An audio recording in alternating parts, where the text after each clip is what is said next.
एका गुरूंचे बरेच शिष्य होते। ते सगळे शिष्य सगळ्या नियमांचं पालन करायचे, रोज ध्यान करायचे, योग करायचे, गुरूंनी जे काही शिकवलं असेल, सांगितलं असेल त्याचं योग्य पद्धतीने पालन करायचे। पण त्या सगळ्या शिष्यांमध्ये एक शिष्य असा होता जो व्यसनी होता। तो प्रत्येक गोष्ट स्वतःच्या मनाची करायचा, जास्त कुणाचंही ऐकून घ्यायचा नाही। त्याला बऱ्याच जणांनी बऱ्याचदा सुधरवायचा प्रयत्न केला, पण तो मात्र सुधरला नाही। ते गुरु वयस्कर होत होते आणि त्यांच्या पूर्ण शिष्यांमध्ये फक्त हीच चर्चा सुरू होती की गुरु कुणाला त्यांचा उत्तराधिकारी बनवतील, ते कुणाला हे सगळं सांभाळण्यासाठी ठेवतील। सगळ्या शिष्यांमध्ये हीच चर्चा होती, कारण प्रत्येकाला ते बनायचं होतं, प्रत्येकाला हे सगळं काही साम्राज्य सांभाळायची इच्छा होती। प्रत्येक जण त्यासाठी उत्सुक होतं आणि प्रत्येक जण त्यासाठी प्रयत्न करत होतं। ते सगळे शिष्य सतत तेच बोलत असायचे की गुरु कुणाची निवड करतील, कुणाची निवड करतील। त्यातले काही शिष्य असे सुद्धा होते जे सर्व गुण संपन्न होते, जे अतिशय शांत होते आणि सगळ्यांचा विश्वास होता की गुरु याच शिष्यांना निवडतील, यांनाच त्यांचे सगळे रहस्य सांगतील आणि हे सगळं काही साम्राज्य सांभाळायला देतील। पण तसं झालं नाही।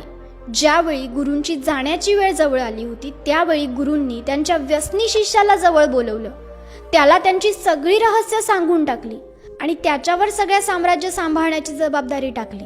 ज्यावेळी हे इतर शिष्यांना कळालं त्यांना अतिशय राग आला की हा कोणता न्याय आहे? आम्ही एवढे चांगले वागतो, आम्ही नियमांचं पालन करतो, तरी आमच्यातल्या कुणाची निवड केली गेली नाही। निवड केली गेली ती या व्यसनी व्यक्तीची, जो नीट नियमांचं पालन सुद्धा करत नाही। बाकीचे शिष्य म्हणायला लागले की आपले गुरुच चुकीचे आहेत, मुळात आपली निवडच चुकीची आहे, आपणच एका चुकीच्या गुरुची निवड केली आहे, त्याचमुळे आपल्याला आज हा दिवस बघायला लागतोय। आपल्या गुरूंनी आपल्यासारख्या गुणवान मुलांना सोडून या व्यसनीची निवड केली आहे। त्या सर्व शिष्यांचं हे बोलणं गुरूंनी ऐकलं आणि गुरु त्यांना म्हणाले की तुम्ही बरोबर बोललात, तुम्ही सर्वच जण अतिशय गुणवान आहात, पण मी तुम्हाला पूर्णपणे ओळखत नाही, मी तुम्हाला पूर्णपणे जाणत नाही आणि मला माझा उत्तराधिकारी त्यालाच बनवायचं होतं ज्याला मी पूर्णपणे ओळखून असेल, ज्याच्या चांगल्या गुणांबरोबर वाईट गुणही मला माहिती असतील। आणि तुम्ही सर्व इतके गुणवान आहात की तुम्ही कधीच तुमच्या चुकीच्या गोष्टी, तुमचे अवगुण माझ्यासमोर येऊच दिले नाहीत। असं नाही की तुम्ही सर्व गुण संपन्न आहात, तर तुमच्यातले बरेच जण तुमचे अवगुण लपवून ठेवत आहेत आणि हे मी चांगल्या प्रकारे जाणून आहे। आणि ही गोष्ट अतिशय भयंकर असते ज्यावेळी एखादा व्यक्ती फक्त आणि फक्त त्याचा गुण दाखवतोय, तो असं दाखवण्याचा प्रयत्न करतोय की त्यात एकही अवगुण नाहीये। अशा व्यक्तीमध्येच सगळ्यात जास्त अहंकार असतो, अशा व्यक्तीमध्येच सगळ्यात जास्त मोह असतो, ईर्ष्या असते। आणि म्हणूनच मी त्याची निवड केली ज्याचे अवगुण सुद्धा मला माहिती आहेत आणि ज्याला मी पूर्ण पद्धतीने ओळखतो सुद्धा। तो जसा आहे तसा माझ्या समोर आहे, त्याने कुठलाही पडदा लावला नाहीये।